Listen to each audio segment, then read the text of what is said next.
Pigsyarto kan Prime Water Camarines Norte na mayong dapat na ikahandal asin salbadong inumon ang tubig na gikan sa saindang mga linya. Ini makalisi tahon kan pirang konsehal kan banwaan kan daet ang PWCN huli sa paggamit kan water service provider nin asbestos cement pipes sa saindang mga main pipes. Sigun sa mga opisyal, endot nang napatunayang igwang negatibong epekto sa salud kan tao kung an asbestos ang nakakahalo sa pigiinom na tubig.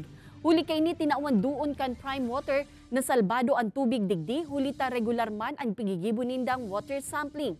Sa ibong kaini nasa proseso naman subuot sinda sa pagribay kan mga AC pipes. For the next years po ni Prime, so i-replace po yan.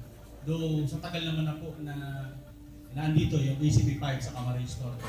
And wala namang, major impact na nagkaroon ng sakit.